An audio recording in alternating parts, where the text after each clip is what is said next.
Hi, everyone. Good afternoon and good evening to some of you. Welcome. We're already 2 days into spring and we're so excited to share another free live design program with you. Firstly, I want to say thank you for joining us. I know it's such a busy time of year and we really appreciate you taking the time to hang out with us. We've got so much information coming your way today. Design tips, techniques, and of course, inspiration from an incredible designer.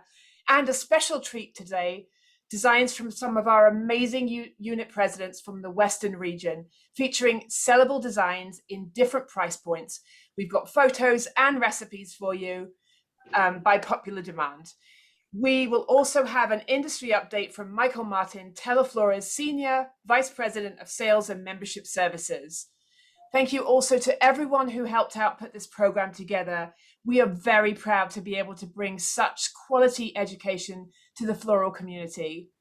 We have a lot of virtual and in-person programs and classes coming up, so please do stay in touch.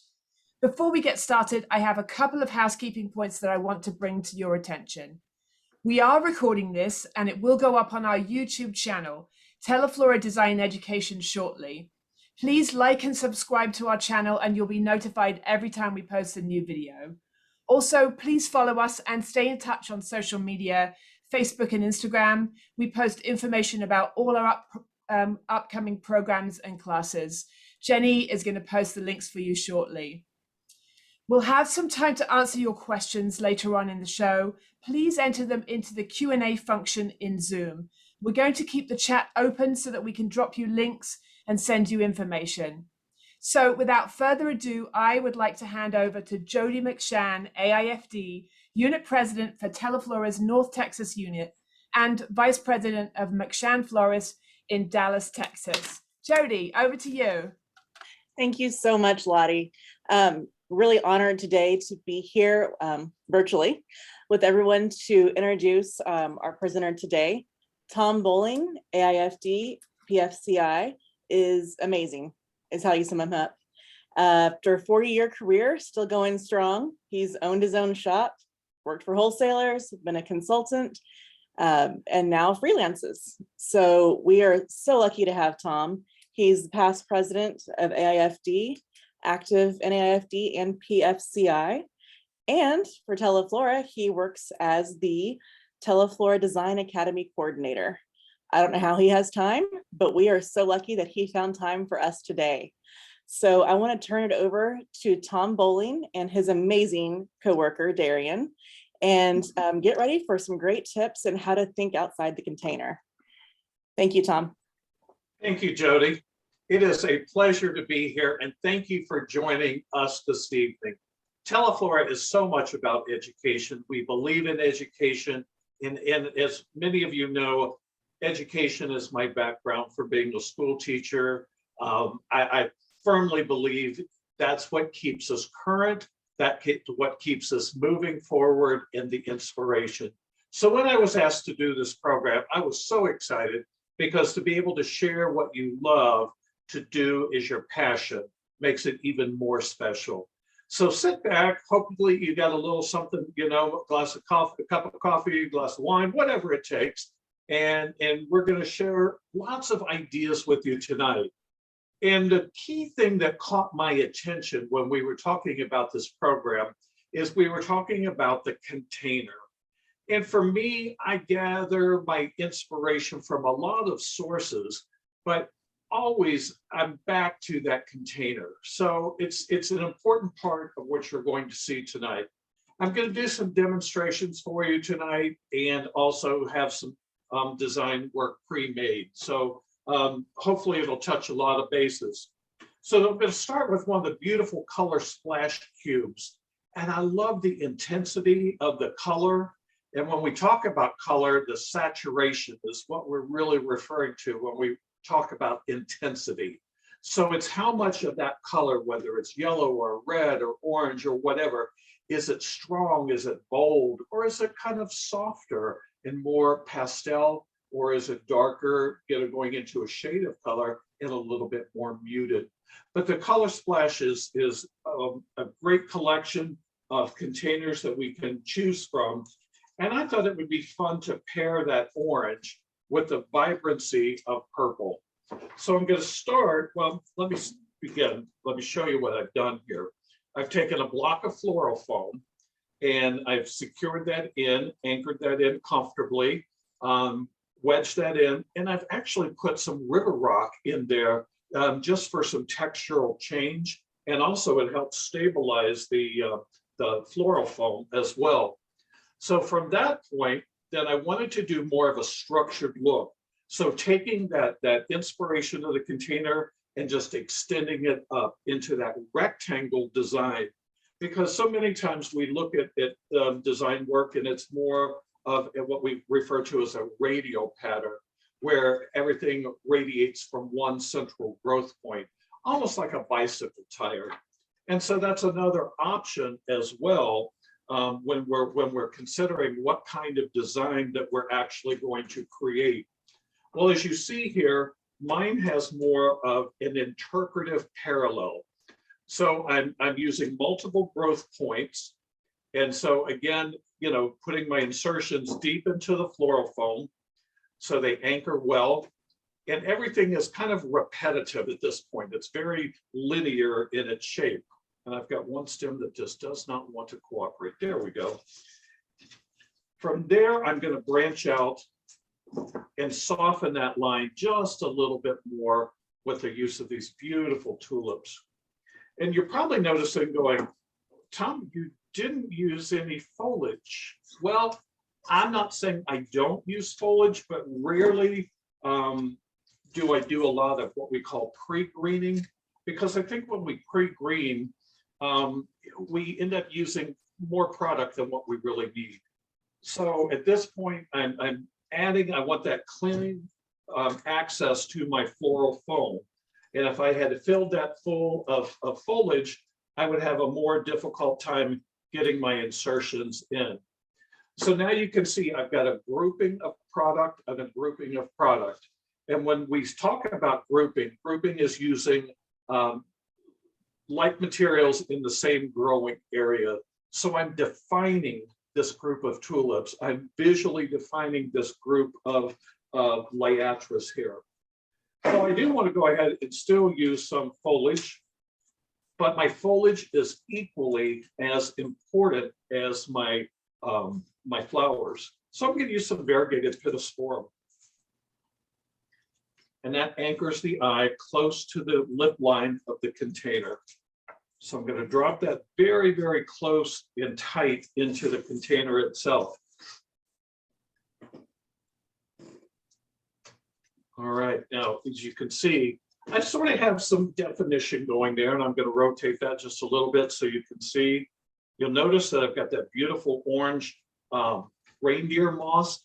This is the moss from Syndicate Sales, and it comes in a wide variety of color, which I really enjoy using that not only as part of my mechanic, but also part of the decorative look as well. So now I'm adding in a couple of the beautiful pincushion protea. And what you're going to notice is the color starts at the base, steps, and so your eye moves through the composition itself. So I'm creating what we know as rhythm.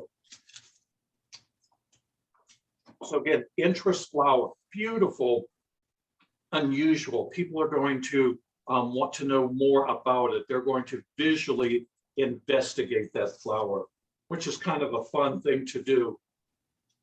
So I've got two down at the baseline. Just remove some of that foliage and bring that same flower up into the composition as well. Now you notice that, like I said, I took off a lot of that foliage off the stem itself. That way my eye can travel on this clean line. I did the same thing with the liatris. I used those in a very stripped down presentation, so your eye isn't sticking and going out. Now here are a couple protea that I used in another composition. So I still have that stem, I still have the foliage. I'm going to use that as part of my design element here. It's beautiful, there's nothing wrong with it. You go, okay, kind of reminds me of Morticia Adams with the flower removed, but that's okay. What that does is it actually adds into the composition itself, and it kind of fills in a little bit. And bottom line is, as a shop owner, I've paid for that, so I'm going to make sure that I'm getting all my money, the return on my investment, the ROI here. Now, to give it a little bit more of a tropical feel, or a little bit more of a vibrancy, actually, I'm going to use the dendrobium orchids, beautiful orchids. And you'll notice that I'm putting them, I'm dissecting those, putting them into 2 insertions. I'm stretching my money just a little bit more. So I'm going to place those on this side. And then on the opposite side, I'm going to balance that color with the use of my purple status. And, you know, we look at so many of our components like the status and we go, oh, that's, you know, almost pedestrian, very more, you know, commonly used. Yeah, it may be, but it's not about necessarily what it is. It's more about how you use it. So you'll notice in my case, what I'm doing is balancing that, the purple from the dendrobiums, bringing your eye to the opposite side. So I'm playing with your eye at this point. I'm moving it throughout the composition, liatris, dropping it down, dropping it over. So it's kind of a fun thing to do. And now to finish off just a little bit of interest, I'm going to add the beautiful Hypericum berry. And I love the texture, that little kind of knobby look. And it just, again, gives us so much more interest down at the baseline. And often we refer to that as basing. Now, some of the foliage, you can look at it and you go, well, that's pretty good. Or if you look at it and it might have a little bit of damage to it or dryness to it, then I would definitely remove it. But if I can use the foliage, I'm going to do so. And I kind of keep those along the side just in case I need to use those. Similar to what I did with the protea foliage over here, I can go back into that. And just because I've charged for it one time, I'm going to use it again and maybe reduce the cost a little bit, but I'm still going to go ahead and charge that out again as a component in my next composition. So they go together fairly quickly, as you can see. And the thing that I really like about this is the fact that it stretches the eye. It takes your eye from the base, because that's where the color starts. So I'm looking from the tabletop, stepping my eye, stepping my eye, stepping my eye. And now that armature that we saw earlier, very raw, actually becomes a part of it. It's almost like it's containing the flowers here, a structure. And you'll notice I did use some bind wire. And bind wire is a Smithers Oasis product. It's thin wire wrapped in paper. And so that I leave that as part of the structure. I could use some tape, I could use a number of different mechanics to hold this, but I think this works out well. And it looks like it's a part of the entire composition. So we're gonna, lost a piece of status there. Tom, we already have, I'm sorry, honey, we already have a ton of questions for you. I'm sorry to interrupt you, but no, please. Amazing. Yeah, I'm loving this. The first question from Stephanie is, what is the frame made of? You just explained the mechanics, but can you explain what it's made of? Absolutely, thank you. I apologize for not doing so. I'm blessed that I have IKEA close to me, and these are called Torga branches. And I learned this through Hitomi Gilliam, who also is one of our fabulous education specialists. And she uses those full height, and they're a little bit taller than I am. So I just cut those apart, but you could use a number of different straight branches. I don't use a lot of curly willow just because I want that more symmetrical look, but that's where I got it. What else could you use? Any kind of straight branch that you have available. Thanks, Tom. I am just posting the link to the Torga branches in the chat now. And I think that between everybody on the education specialist team, and particularly Hitomi, we have now made that product a bestseller for IKEA. So you're welcome, everyone from IKEA. Really? We have another question. Yeah. Another question, the tulips you have in there are nice and tall. Any suggestions to prevent them drooping? Yes, the suggestion that I do with all my flowers, there's very few flowers I ever wire. Tulips would never be a flower I would wire. It's all in the processing, to be real honest. When I get them in, I store them dry and keep them this way in a horizontal position until I'm really pretty much ready to use them. And then that's when I do a recut and do a hydration on them. And tomorrow they're not going to look like this. Tomorrow they're going to have their own mind, and that's kind of wonderful too. So what we, especially with tulips, and we have to keep that in mind, that certain flowers are geotropic, away from gravity sensitive, and phototropic, meaning they're to the light. So if I had these tulips and left them here with the light, they would start growing to the light. So hydration is the key. Great answer. Thank you, Tom. And then another one from Olga, maybe slightly controversial, but your thoughts on using odd versus even number of blooms? Oh, that's a wonderful question. Thank you so much, Olga, for posing that. I find myself, I was taught, 40 some years ago that you always use odd numbers. And when I questioned that, nobody could ever say, this is the reason why. It was just an assumption that odd is more interesting than even. I can buy into that, but it doesn't restrict me. It doesn't mean I have to have an odd number every time. And you'll notice that I often do groupings of products. So I'm not looking so much at the number as I am about the visual weight. How much weight does that command, or how much weight do I have to put at another point to achieve my balance? I hope that answers your question. Thank you, Tom. We good? Yes, we're good for now. Let's look on. Let's look on for some other. Okay, so I'm going to share another concept with you, and you're going to notice that all of us as floral artists have a particular style. And Darian and I were just talking about this as defining a style.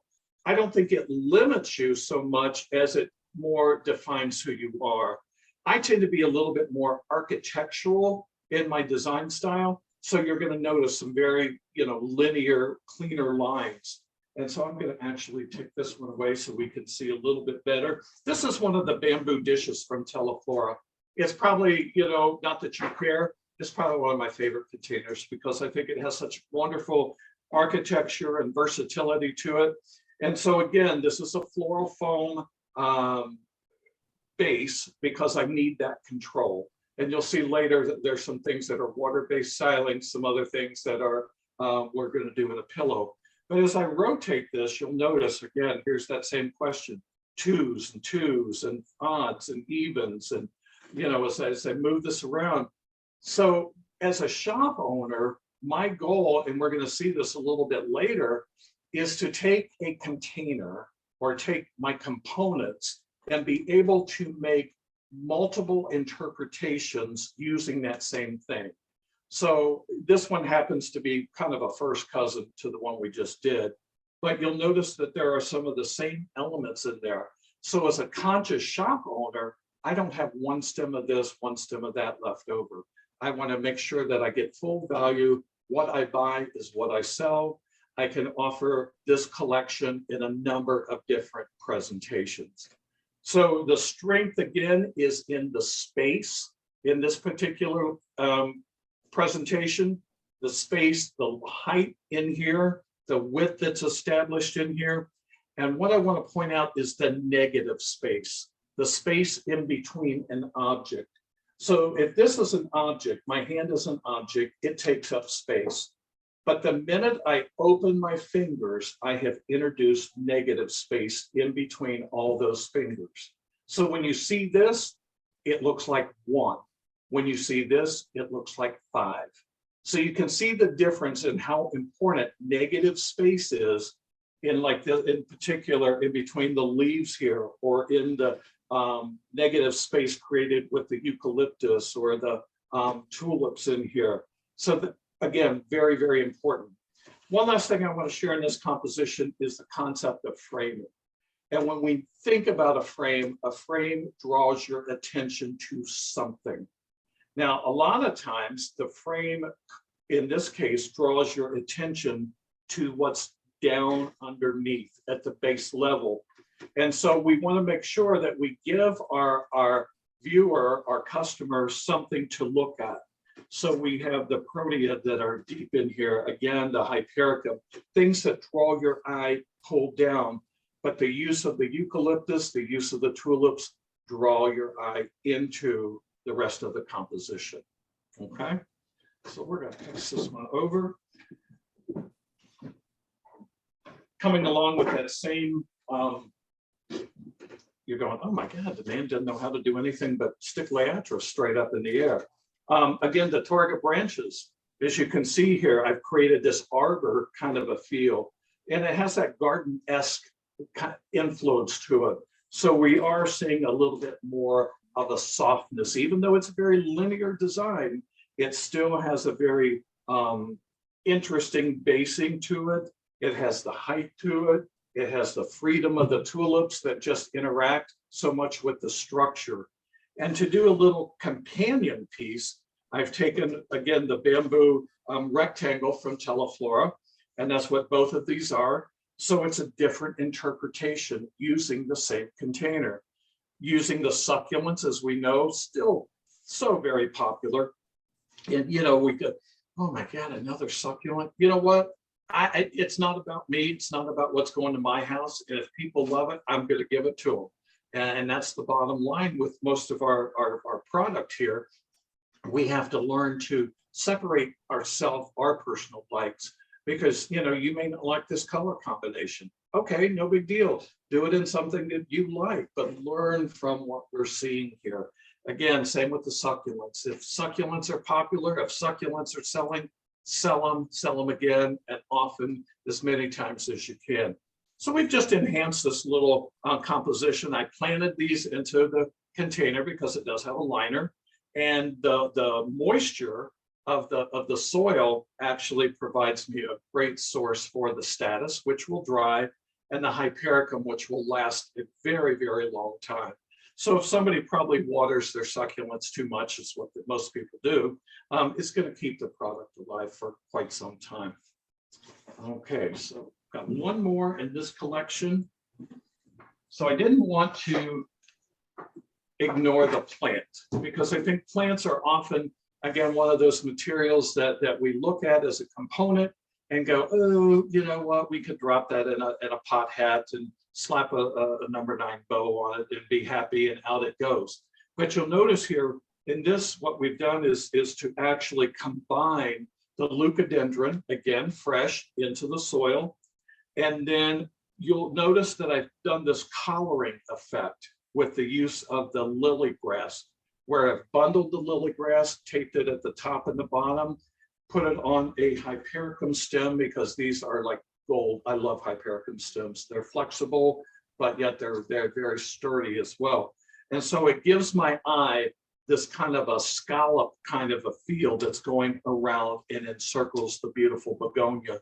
And just to kick it up a notch, again, you know, we've always learned that if something doesn't sell, what do you put in it? A bird, a baby's breath, a bee, or a bling. Well, in this case, I've done the beautiful butterflies. So it takes your eye from the focus of the color and brings it out to the perimeter of the plant material itself. It would be great for a home. It would be great for a sympathy visitation. It would be great for a number of different uses in here. And really, most of this would weather very well if you're in that kind of environment that you could easily set that outside. So, okay. Tom, we have questions. Perfect timing. Of course, we have questions. And thank you, everybody who's submitting these questions. They're really great. So Trudy and Angela are both asking about the eucalyptus that you had a couple of designs ago. How did you shape them? And we noticed that you were adjusting the eucalyptus. Is there a way of keeping it stable? Yes, there is. And actually, what I did was I took it to give you the first answer and I just did this with it. So I'm giving it a little bit of a massage itself. And then I bound it together. And quite honestly, you called me out on it. I forgot to bind it to the liatris. So what I would do would be to take my floral tape. And floral tape is nothing more than crepe paper with a wax on either side of it. And I would do a treatment that's called air taping, where there's no wire in here, but I'm just taping to tape. And that way, then I could use that as a bind material. I would probably choose like a dark green instead of the light green, so it would more like disappear. Floral tape comes in a number of colors. You know, some of these I have no idea why they even make certain colors of floral tape, but they do. And this is one of those that I would choose white, which sounds ridiculous because white grabs the attention. But by the time I put that in my dirty hands and do my air taping, it's going to pull the dirt and whatever off my fingers. It's going to turn gray. It's going to disappear with the eucalyptus. Thank you, Tom. Simple, effective, and reasonably priced. Thank you. And there we go. Anything else? Over to you. All right. So, okay, here's again, we're talking about the container. And so that's where I want to start with. I'm going to hold this up so you can see this. This is one of the most popular syndicate sales containers itself. It's a beautiful vase, and probably from where you're looking, it appears to be glass. It's not. It's a plastic. And so I'm using that, but I want to enhance that in a way that becomes sellable. So what I've done, number one, is to add some beautiful river rock down in the bottom. Not only is it decorative, but it's functional, because there's nothing worse than when something is visually or physically out of balance. And what I'm doing here is adding base weight. I'm weighting the container, which might be a little, light with the plastic, but now that when I pick that up, ooh, does that feel expensive? When in fact it's really not. And so it gives me the stable, so I'm not going to list, I'm not going to knock it over in any way. Then to further enhance that, I've taken some beautiful angel vine and put a collar onto the vase itself and wrapped that with some vine wire. So now I've collared this. Think about a collar right here, like a high turtleneck collar. And I've put that around the bottom, or around the choke is what that area is called here on the vase. So I've given the choke some interest. And now what I'm ready to do is create. Now, if I'm thinking about a shop owner, and I know that I'm going to feature this bouquet in 3 weeks, I'm going to go ahead and prep these containers far in advance. I don't have to wait until I'm ready to do this. I can drop the rock in, I can make the collars, put that around there. I am ready to go.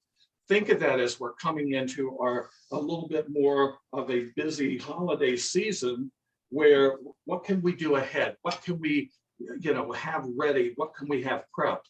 These are ready to go. So when a customer comes in, whether it's a holiday or just a walk-in customer, or you get that late Teleflora order, bam, I can do this. It's instant. And it takes a very ubiquitous container and gives it a personality. Could I do the same thing with ribbon? Absolutely. What other materials do you have in your shop that you think, what can I put on as an accent? What can I do to just kick that container up a notch so my container is different than my competition's container? All right, so next thing I want to share with you is the use of, I'm trying to find a white space so you can see this.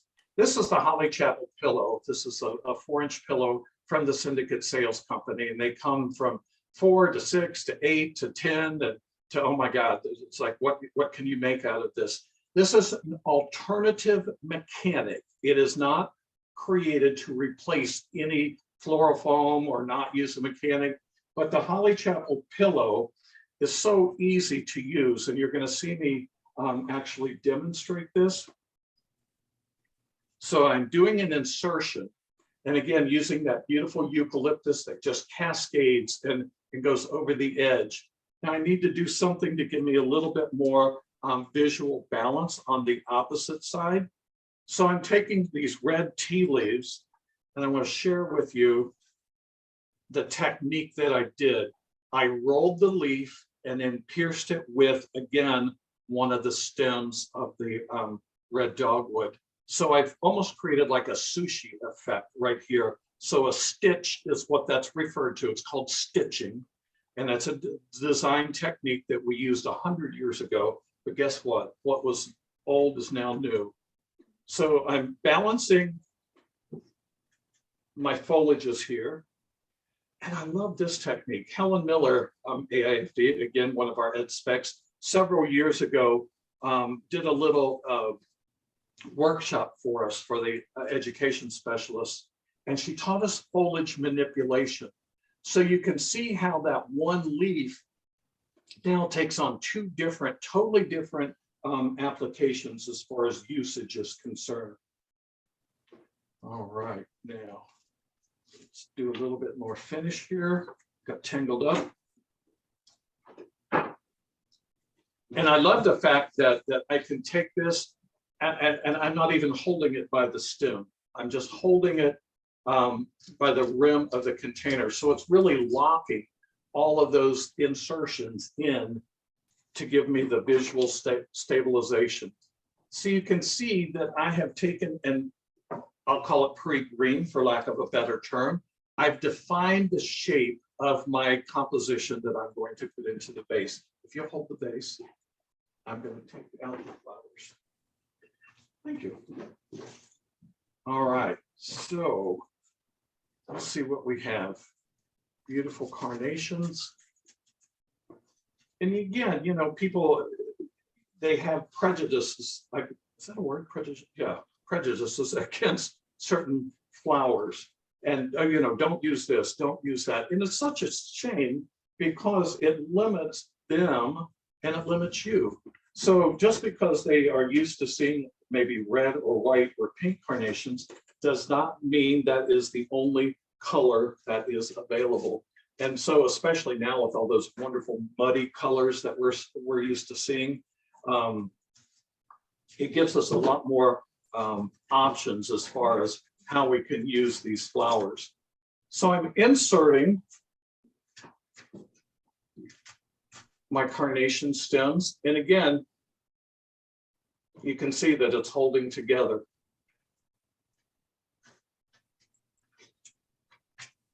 Holding it into my hand, and I can add as much or as little as my budget allows.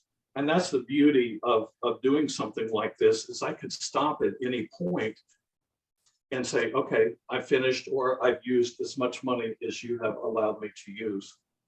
So I love this combination of pink and green because it's a very vibrant look. Green again has been with us, this lime green, this acid green, citric green, call it whatever you like, has been around for many, many years, and we thought it was going to go away. It has not gone away. And that's the wonderful thing. I love the way that it punches color. It spikes it. It gives it an impact that we could not achieve with every other color. So I'm using it with the cremones, and I'm also using it with my button mums as well. So again, bigger flower, smaller flower, repetition of color. All right, let's continue. Gerbera daisy, mini gerbera. And I like Gerbera daisies, but they're what we call a face flower. And a face flower tends to look at you sometimes. And you think about a face, like the flatness of a Gerbera daisy, the flat face of a sunflower, the flat face of an anthurium. So you really need to be a little mindful about where the placement is going, because what happens is if you put a face flower like this, it's like a bullseye, it's like an eyeball here. That's what it looks like. But the minute you adjust the facing of that flower, as I have done here, now my faces are looking up into the sky, not at me like an eyeball. Comments or questions on that as I continue on here? Tom, it would be great if you wouldn't mind doing a slightly close-up version of that, so Because with Absolutely. your dark apron and everything, it's difficult to see the darker colors. So thank you. Thank you for reminding me, Lottie. Thank you. Yeah, the colors are a little bit, I would call muted. They are a little bit darker. All right, let's see what else we can find to put in here. That bright green. That bright green grabs your attention, yes? So let's put that dark bright green down deep into the composition itself. And once again, holding it just by the stems. I don't have a death grip on this whatsoever, which happens so many times when we do a hand-tied bouquet. I'm letting the mechanic, the Holly Chapel pillow from Syndicate Sales, do my work for me. And I love the fact that just like this, if I need to adjust a flower, I can take that and move that around with no issue whatsoever.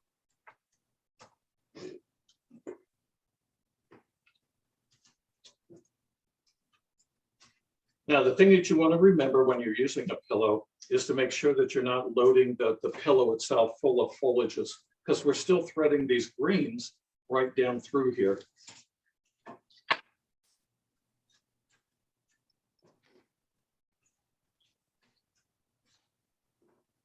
And all of this would be priced, so I would have a price, not trying to keep it added up in my head as I do my insertions, because you're going to obviously not remember something that you included. So it's best to make a list of your materials and then add, do the design work itself. And that really goes for not only this bouquet or it goes for every bouquet. Make sure that you have everything priced out correctly before you start the design. It's the not fun part of doing the fun things that we get to do. But the bottom line is, we want to make money, we want to be profitable. So it's important that we make sure that we are doing this in a profitable manner. Okay, I'm going to stop with my flowers here. And then to give it that more organic look, I'm going to take some of those branches. Let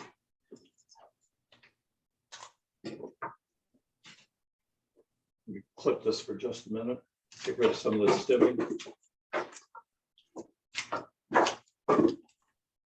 Nobody said we were neat. And I'm going to add these red dogwood. They almost have a pinkish cast to them, which goes so wonderfully with the use of the raspberry and fuchsia tones that we have going in here. All right, now let's clip those.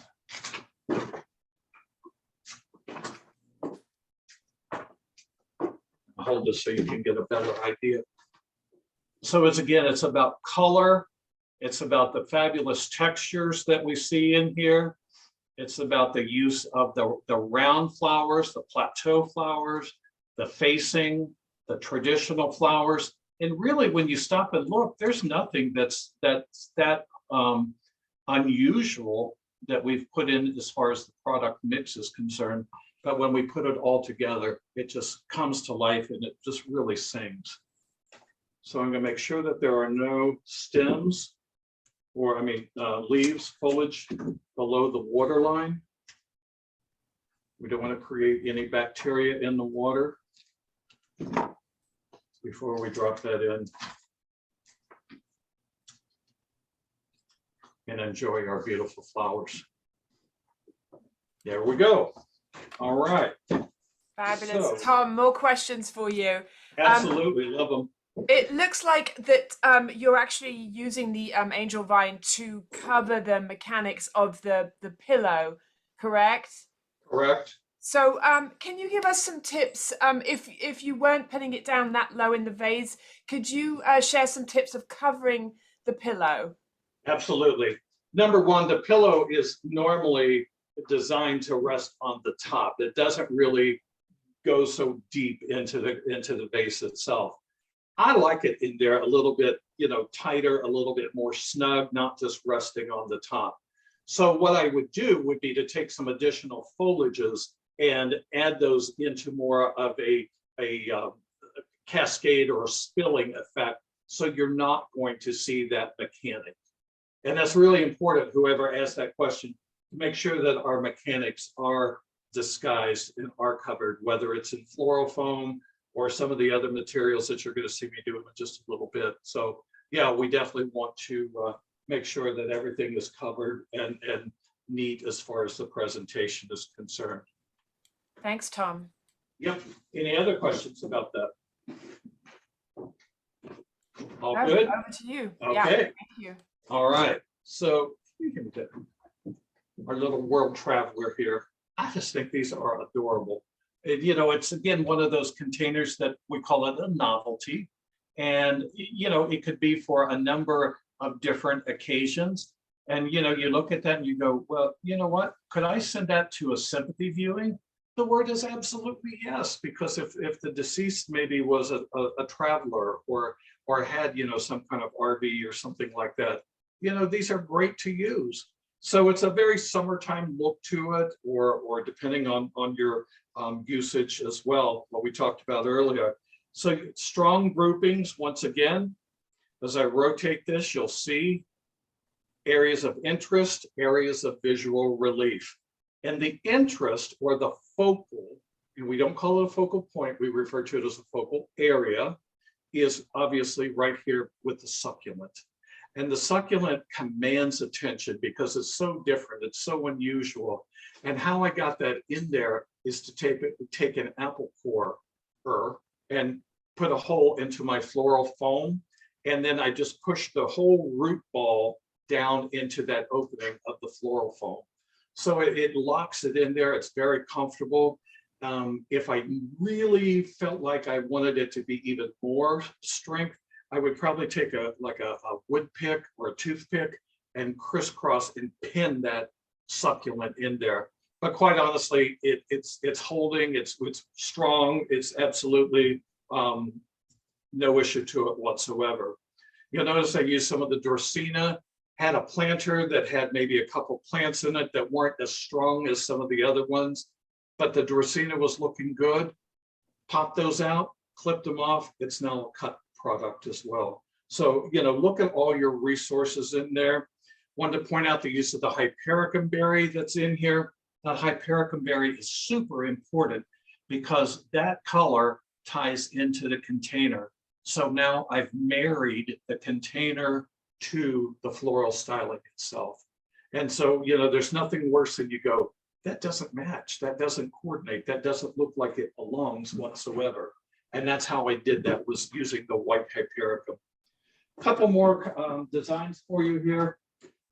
Some plant material.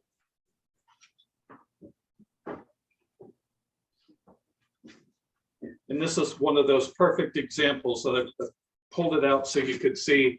Very heavy succulent in there. What I'm going to do is take a heavy gauge wire, cover it in my floral tape,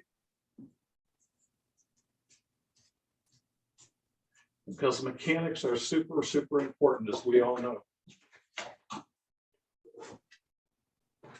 And what I'm going to create are what we call hairpins. And a hairpin is nothing more than taking that wire, pulling it this way, and creating an old-fashioned, what they used to pin their hair, ladies used to pin their hair up with. So I'm going to make a couple of those. Don't you love that mid-mod container, the geo look that we have here? It's so 50s looking. And even if you weren't around in the 50s, it takes us back. And it's that architectural style that's so popular right now. A lot of people will refer to it as Scandinavian, when in fact it's just called mid-century. So I'm inserting that container, the hairpin in. I'm going to make sure that it's in there good and tight. There we go. And then of course the orchid. I love the fact that we can just take these containers and use them as a cut flower container, or in this case, drop in an orchid plant, boom, it's done. And then I've enhanced it again with those torga branches, some butterflies, taking your eye up and down, creating unity between the top interest and the basing interest as well. I intentionally pulled out the orchid roots so they can spill over the edge, again, giving a little bit more of an organic kind of a feel to it as well. Tom, could you just give us a little close-up again of the finished mechanic on the succulent that you just used? Absolutely. Thank you. And you can see without that interest down at the base, how there would be such separation between the container and the top of the orchid bloom itself. So that, once again, commands your attention just because of really the placement on it. So previously, without, you would look at the orchid. Now you look at the entire presentation. And how are you inserting the hairpin? Say that again, please. How are you inserting the hairpin? How's it holding in the succulent? Oh, it's just pierced it. I just pierced it right next to the growth point. So it's like laying right next to the stem, if you want to call it that, before the little petals come out. Perfect. Thank you. My pleasure. There we go. Little cyclamen dropped into that beautiful sapphire vase. I love the color on that. How punchy is that? And again, a few little accented leaves, some branch material in there. Takes a cyclamen from the traditional look that you can acquire in so many places. And again, I'm not saying that it's a bad thing that the plant material, even though we see it often, let's kick it up. Excuse me.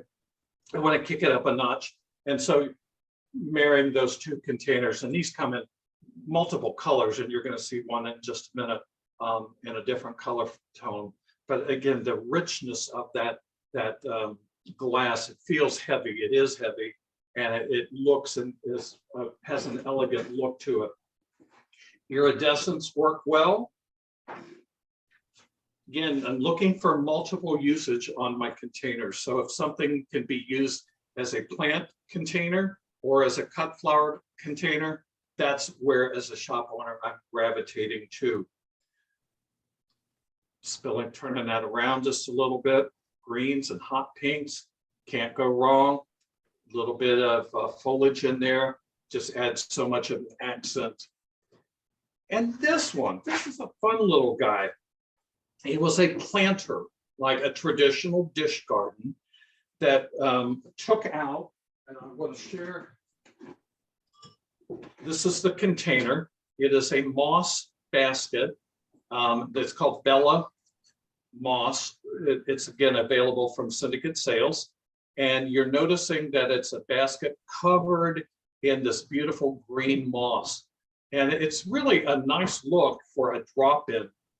So I wanted to elevate that just a little bit more. So by taking my plants, putting them in, pulling them around, putting the calantrio right into it. And this is a little trick that I credit back to Joyce Mason Monheim, where she takes those branches or that lily grass or some plant material and brings it over the edge. And it just adds so much wonderful dimension to what we're doing here. So this is curly willow. And again, just taking it or breaking down over the edge of the table if it's really super stiff, but it has to be fresh. That's the important part about this, is that you can, massage that, you can make that cascade and spill over the edge. And again, like I said, I had a package of butterflies. I don't want 2 butterflies left in a box somewhere to get lost and never to get a return on that. So I'm creating this collective look by using those butterflies. And we're gonna hear from that in just a little bit about using those materials together. Okay, Lottie, anything we want to talk about before we change color groups to our No, please carry on. Thank you. It's absolutely gorgeous. Okay, so next we're going to see some containers in the color harmony of blue. And blue is America's color. It's one of those that's so easy to sell. And Teleflora being, with the finger on the pulse of the industry, they understand color so wonderfully. And that's why we're seeing this collection of blue. So what do you put blue with? Well, if you're looking at a color wheel, you put blue against orange and you have the opposites, complementary colors. So that was kind of my inspiration a little bit, is to take those blues and put them with peaches, because peach is a derivative of the blue of the orange family. So that's why you're seeing the blues and the peach tones marry together and create this wonderful use of excitement. I'm going to kind of pop through that for just a little bit. This is a base, a very strong cylindrical base, and I just took pussy willow, the little miniature pussy willow, and wanted to cover that entire base with the use of the pussy willow. But to make it work, to make it stay, I've used the Smithers Oasis U-Glue strips. They look like little Band-Aids, and you take off the paper, you stick it to where you want it to be, and then you pull that top layer of paper off, and now you have an adhesive that will accept whatever it is that you're gluing together. So that's how I started this, was with a ring of the U-Glue, a ring of U-Glue, a ring of the U-Glue down at the bottom. Then just started laying in a parallel fashion, one stem, one stem, one stem. And once again, this is not a concept that I would encourage you to do as the customer's waiting. This is something you can have done ahead of time. And what else could you use to do this with besides pussy willow? Think about what's available in the fall. Could you do this with wheat? Could you do this with any kind of decorative grass as well? So it commands a very strong line. And I use the pussy willow as an armature. And so I've just inserted my materials down through the pussy willow to actually hold them in place. So by the time I got probably about my last two insertions of floral material, it was getting pretty tight in there. So it allowed me to do what I'm doing here. The blues using the Eryngium just kind of gives it a more of a organic, natural look to it. Stock, some of the beautiful roses as well. And then you'll notice I created, and I'm going to hold this close to the camera, I created a focal interest again using one of these succulents. And you're going, Tom, how did you get a succulent into that base where the opening is probably no more than 1.5 inches? Well, I'm going to say the great thing about our partner vendors, this is a permanent succulent from the Pioneer Imports and Wholesale Company. And they have an amazing amount of not only permanent material, but you're seeing the use of the succulents as well. So when we're looking for compositional considerations, don't hesitate about mixing this fresh and permanent together. And it works out very, very well. Without it, it truly does not have the interest that it has once I do that insertion in there. Could it be a protea? The answer is yes. Could it be a number of different materials? But I happen to have this odd succulent. And I thought, bam, that is just so perfect for this. Okay. Mid-century modern, I showed you with the plant material dropped in earlier. Now we see it with the use of the fresh product in here. And this is like a hand-tied bouquet. There is no floral foam in this. And to create that strength, that armature, as what I am doing is putting all my base material very tight down into the bottom of the container itself and doing a technique that's called lacing, where we put a product this way, a product this way, a product this way, and a product this way. Up here on the wall, you can see this radial pattern. That's exactly what I'm doing. I'm creating this radial look. That again, the stems are meeting in the middle right here, and then all my additional ancillary stems are coming in and coming up out of that. So it gives me a firm anchor foundation without having to add tape and doing all those other things. So again, that's an alternative way to do so.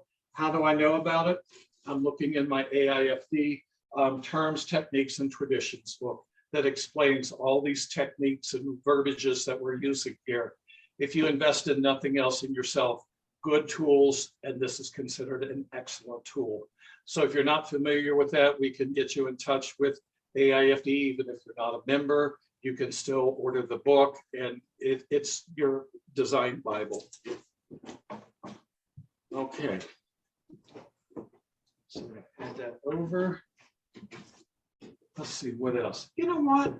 Let's do some other people's contributions to the blue collection, because you know we all sell and do different looks all around the country, and what we're going to see is some of our unit presidents make a contribution this evening. So Lottie, are we ready to do so? Yes, we are. Hold. Okay. Please, till we So see our that on the first- screen. Okay, I believe our first is from Robin. Is that correct? Yes, Robin. Robin. Over to you. Good to Hi. see you. Good to see you. Tell us a Nice. little bit about your concept and your idea here. Well, I love the sunflowers, and yellow and blue to me just really sing together. Houston Livestock Show and Rodeo here has been huge for the last several weeks, maybe month.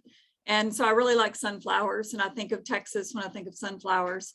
So I'm out of the South Texas unit. So I'm a suburb of Houston. I'm in Kingwood, Texas. That is wonderful. I love the way that you used what we talked about, those facing flowers, because the sunflower yellow is the first color your eye reads.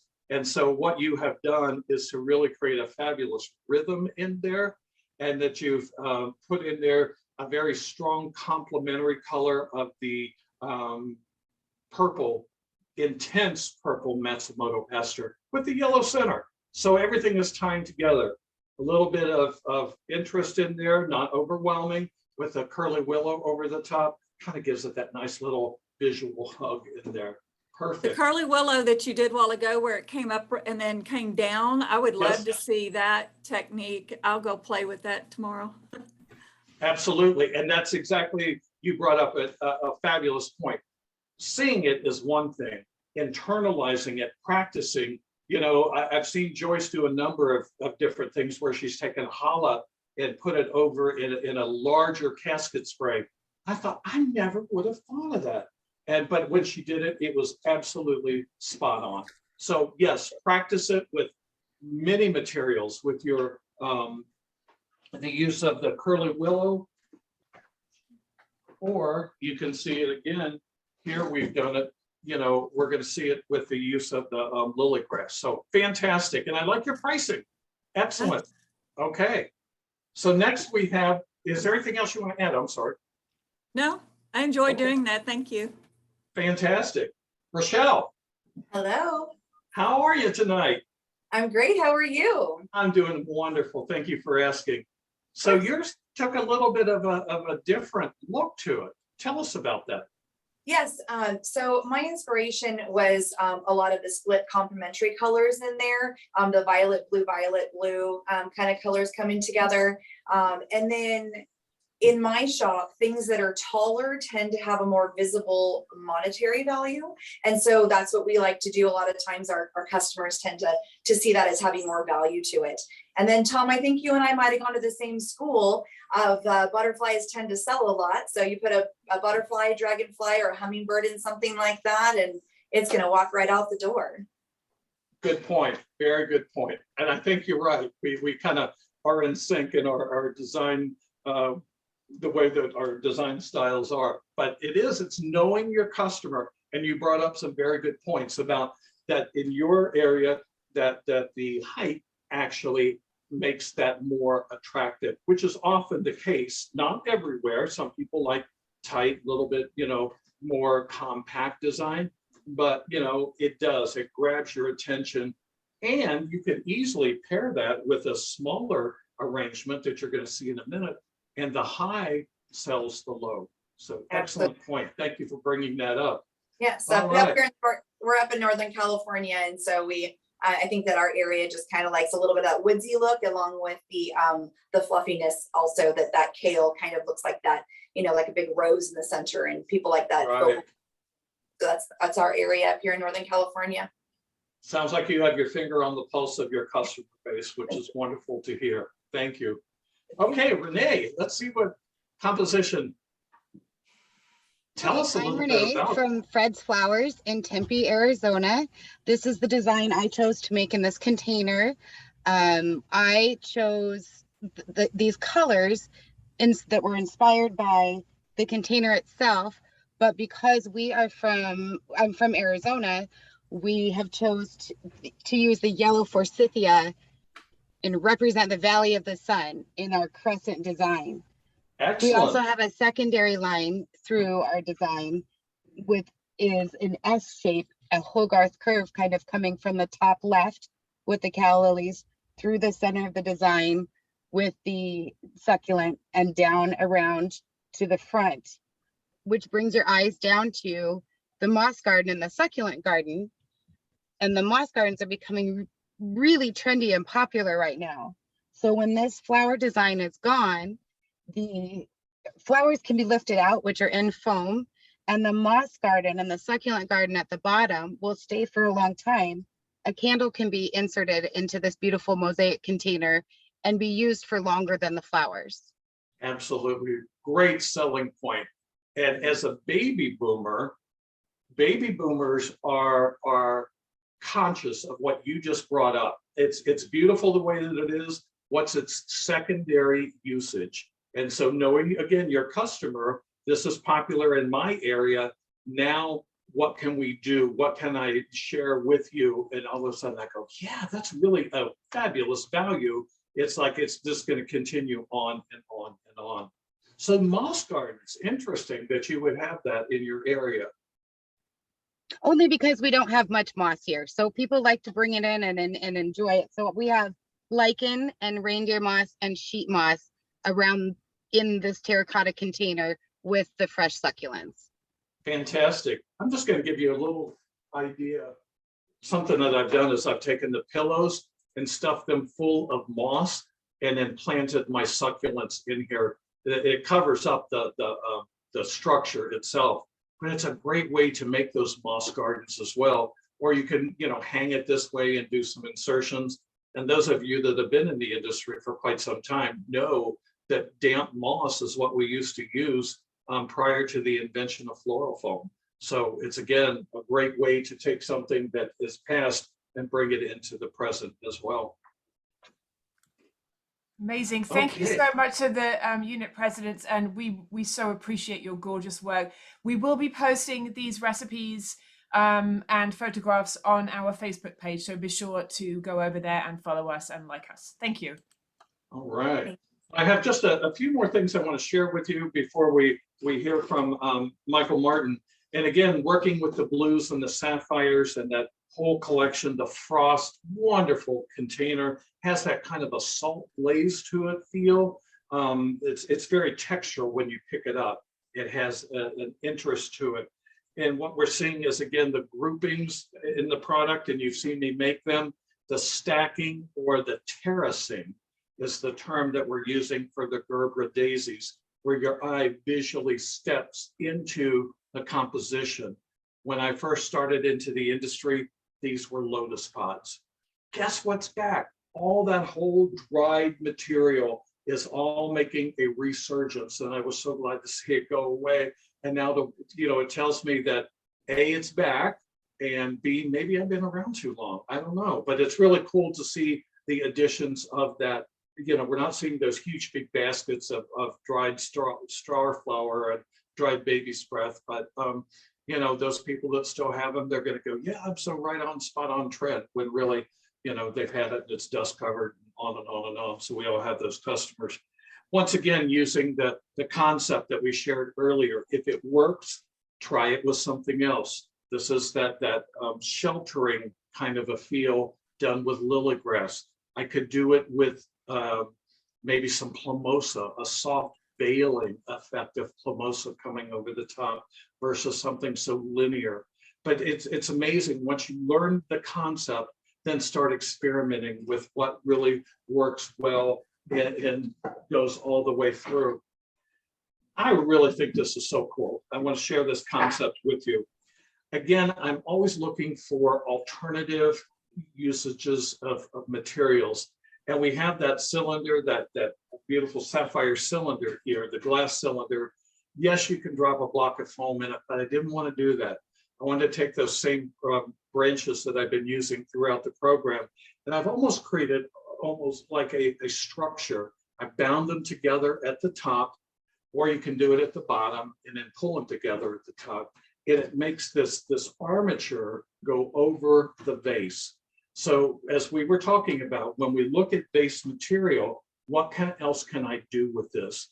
And so the armature itself actually goes outside the vase, kind of breaks up some of that color. The cool thing about this is now I can use that armature and insert all my stems right through it. And if you really do this, you'll notice there's nothing on the inside. All my materials is to the perimeter, to the outside.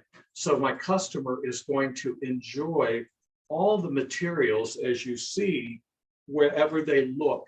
And you never notice that there's not anything on the inside because your eye is traveling all the way through around the outside perimeter.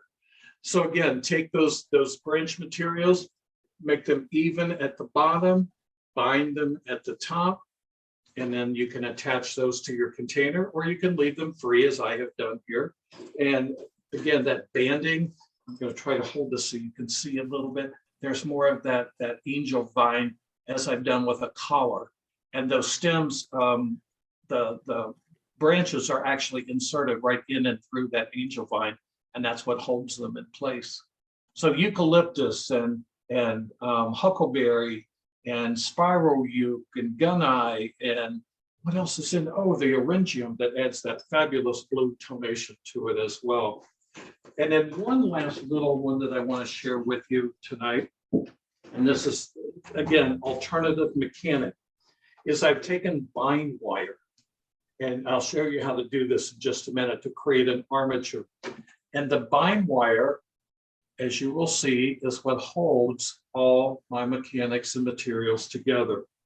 So how I did that, very, very simple. Put this there. It's not bind wire, I apologize, it's bark wire. I've taken my bark wire, again, a Smithers Oasis product.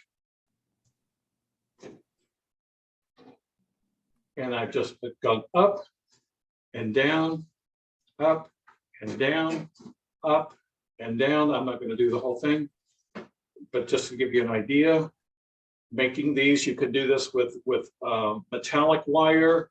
You can make wedding bouquets this way, all kinds of fun things. And so when I get down to my last loop, and once again, I'm going to measure this out so I know how much I'm using in each of my armatures. Cut it off. Wrap it around, wrap it around, wrap it around. Looks like a bunch of bunny ears. Perfect timing for bunny ears.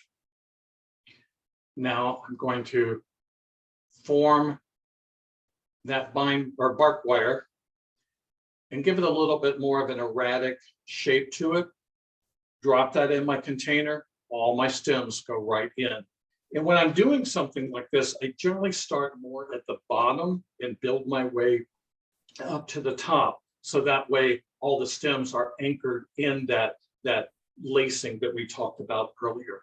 So again, alternative mechanic, looking at the container, what can I do to make my unique presentations as different than somebody else's down the street?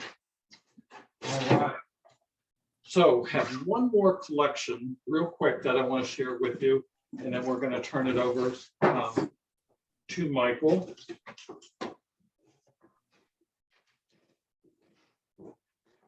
Sunny day picture. This is still, even though it's been around for quite some time, it's got to be one of my favorite containers, just in the fact that it's so visually impactful. And you'll notice that once again, hand-tied bouquet done in a pillow. I'm turning it upside down so you can see, but the pillow holds everything in place, and it's just put in, you know, threaded through, crisscross, just like we're doing here. I'm going from, you know, 12, then I put in the 6, 3 to 9, and building it that way. Textural interest, absolutely wonderful in there. Gorgeous lilies. This could easily be a bridal bouquet if you wanted to. You could, you know, again, put it in a picture, could be an add-on sale. Gorgeous to the hospital. You could, you know, have a number of different home decor uses as well. So it's one of those versatile, and that's what I like about versatility going in here. I'm going to do a little hand-tied bouquet done in with a Rosy Posy base from Syndicate Sales. This one actually is a hand-tied where I've laced it as a spiral and put it together that way. And just this cascade of lily grass coming out the side here. You know, you can tie little knots in it. You can do all kinds of fun things with it. But using the trachelium, that bright green, it looks like a filler material. Nice alternative to some of the more traditional. Yes, you could use Montecasino aster, baby's breath. What else could you use? Golden aster in here. But I just like that vibrant, bright green in there, just to set that off a little bit. The mosaic, I'm telling you, I'm in love with this container. It's just so versatile, as you see here. You know, nothing real high in design, but yet so sellable in the fact that it has the 4-inch calentio in it, a succulent for the interest into it. It pulls that gray green of the pussy willow down. It unites all of that container together. So it's just a fun little look here. The last one I want to share with you. I mean, how many times do we all have potted material that we go, okay, I need to upgrade this look? It's a pot mom. Okay, I've got, you know, a $20, $25 pot mom that I need to do something with. Well, here you're going to notice, number one, I dropped it into the Noble Heritage container from Teleflora. It just elevates it immediately and makes it look so important. So that's what we've started with, is the Noble Heritage. And then around that, I've inserted curly willow in about 6 or 7 places, and it just was sticking out like bad hair. And then I just started tying those back onto the next one, turning it, tying it, turning it, tying it, and almost like I'm weaving it all together. But, you know, it was interesting, as while I was doing this, someone commented from the wholesale house. He said, Tom, we don't sell ribbon like we used to. I'm like, you know, that's very true. We don't use ribbon the same way. However, it doesn't mean that ribbon is bad. But if I would put a number, you know, 40, oh my God, bow stuck right in the middle of it, it would look so dated and not in trend. But you'll see what I've done here is just in a couple places, I have tied a combination of a double face satin and a sheer ribbon together. And it actually looks like the whole thing is covered in ribbon, when in fact, there's only 2 or 3 little places. So I've used about, at least 2/3 less ribbon than what I would have if I would have fashioned a traditional bow in here. So again, it gives it that importance. Our vendor partners, again, Pioneer Imports and Wholesale, has an amazing amount of different foliages and products available. So I've chosen a couple of the variegated ivy, put those right into it, combination of permanent and fresh material as well. Well, I got to tell you, your ears have to be tired because my mouth is tired. So, you know, it's a combination of the two. So I hope you've enjoyed tonight. So, you know, take a look at what we've done. And let's turn over to Michael to give us a little bit more of the education about Teleflora. Michael? Yeah, thank you so much, Tom. I mean, that was fantastic. The things that you say, the way that you say them are so relatable. I mean, even me as not a designer, I learned a ton of stuff and makes me want to design flowers. So it was a lot of fun. So thank you so much. And thank you to the unit presidents. I love your designs. That was awesome. And a special thank you to Lottie for putting this together. It's been a fantastic run we've had over the last couple of years with our virtual programs, and I can't say enough thanks about you. And I sent you a note, but I was just going to share it with everybody. I think Lottie is like Hypericum stem, flexible and sturdy. So that's a quote from Tom Bowling. I was listening. Thank At you, least Michael. So, I'm lost for words. no, I'm sure you are. But I'll hear about them later. I want to give a quick business update, and then any questions that you have, feel free to put in the chat or the Q&A section, and we'll try to get to some today if we can. If not, we'll make sure we answer all of them in the coming days. So first of all, Valentine's Day was super successful for Teleflora. Felt really good about coming into a Monday holiday. We felt really good about the momentum we had seen up until Valentine's Day. And what we saw for florists across the industry was a really good, successful Valentine's Day, really good, long, strong local traffic, and really great online traffic. And as a proxy, we watch our florist credit card processing, and credit card processing across the industry that we can see was up 9% year over year. So that feels pretty good. So on average, florists were up 10%-ish for the holiday. I'm sure that ranged from people being flat to people being up 25 or 30%, but it kind of averaged in the 10% range, which feels really good. Non-holiday, we still see a lot of strength. Florists are busy, they're successful, they're profitable, and things feel pretty good for shops right now. I know that there are a lot of pressures on florists with respect to supply chain, shipping, freight, fuel, labor, all of that sort of stuff. A florist's life is never easy, and it's particularly hard right now. We hope that those things calm down in the coming months, but right now it is particularly tough. The good news is consumer demand is very strong, and the ability for consumers to take on price increases has never really been stronger. And so as a florist, if you're nervous about marking your things up, you should be a little bit less nervous, because right now, more than any time ever, consumers are expecting to pay a little bit more for everything. And so you should take advantage of it to the extent that you can, but make the money out of your services that you should be making. Let's see, supply chain. I just wanted to touch on that for a second.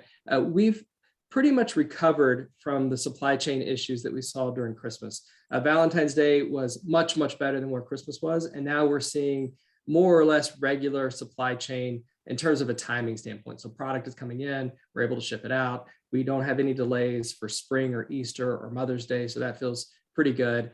There still remains a lot of pressure on cost with respect to supply chain, and so you'll continue to see that from wholesalers, hard goods, anything coming from overseas.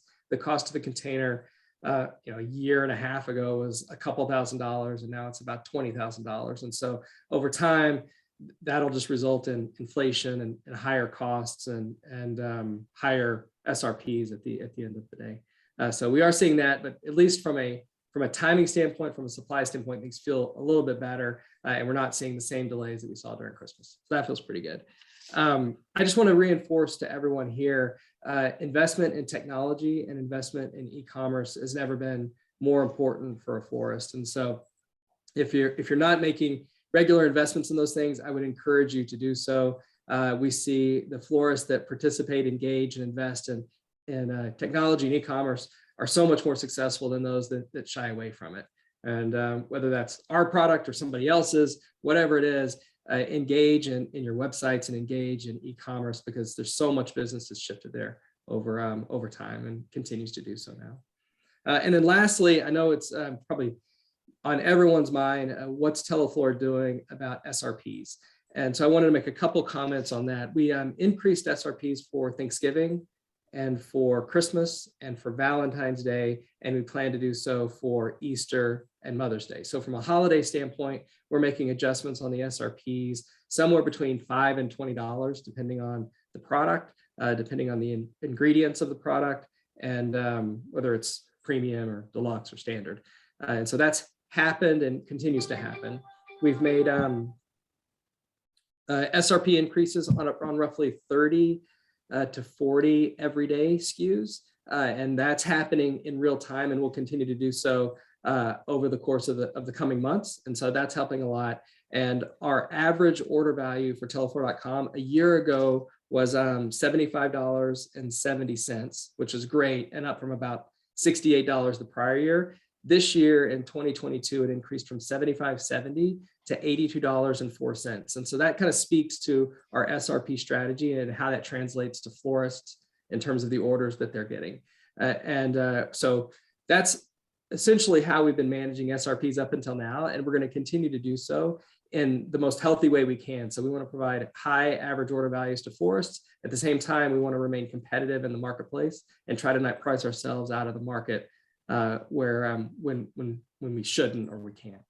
So that's a little bit about SRPs, and hopefully that helps take a little bit of the burden off of the increasing fuel and things like that. I know we can never raise it enough, and we're never going to be perfect, but I can guarantee that we're looking at it every day and we're raising it where we can, and it is showing up in the numbers that are flowing through to florists in terms of orders. So that's really it. Everything's going great. It feels really good to be where we are. I look forward to Mother's Day. I think it's going to be super successful. And then we all get a little bit of a break in the summer. Maybe. No, there's no breaks for florists, but we always can hope. So that's it. So Lottie, I'll turn it back over to you unless there's any questions that I can answer kind of live here in real time. Thanks, Michael. I'm sure we'll have people emailing afterwards, and you're welcome to do that.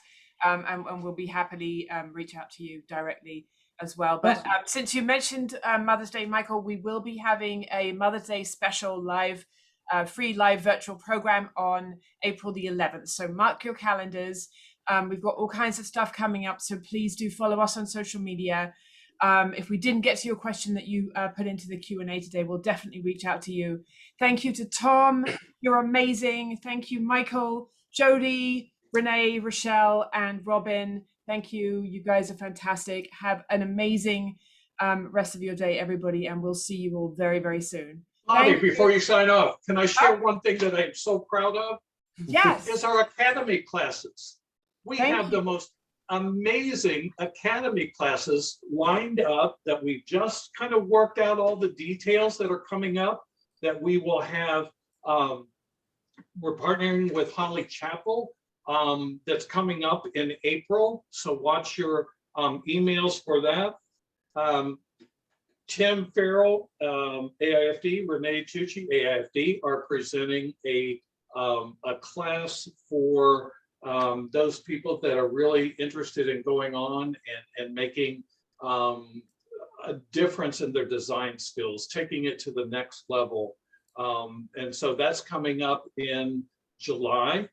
And Joyce Mason-Monheim, AIFD, and Vonda Lefevre, AIFD, are also doing a class for us in June on sympathy. And I love the fact that this class is not the traditional sympathy. We're going to make a casket spray. We're going to make an easel. They have their finger on the pulse of the industry. And we're talking now more about what's happening in sympathy work now. What are we seeing? Homes and cremations and, you know, talking to other people. It's almost taking a 180 look. And so you're going to be absolutely astounded and amazed with these fine design ladies that are going to educate you along the way. And we're going to sign Michael up because I have a Design 101 class that's coming up in October. And so it's, again, sort of what we're talking about today, but a real grassroots, what we're calling Design 101. So watch for the information coming out on all of these and make sure that you want to get signed up early, because obviously all of our classes are a little bit more limited. So Michael, I expect to see you in October. I may be there, but I may not. I took Design 101 with Rich a few years ago, so I'm at 201 level. So when you get to Design 201, then I'll be there. There you go. That'll work. Absolutely. Thank you. He's already your star student, Tom. Absolutely. I want to thank all of you for joining us this evening and for the Western region to put this together. It's just been so fantastic to work with. Darian, my fabulous helper here tonight. All of you, I look forward to seeing you throughout the industry. Take care. Have a great, great spring. Thanks, Thank you. everybody. Take care. Bye. Bye-bye.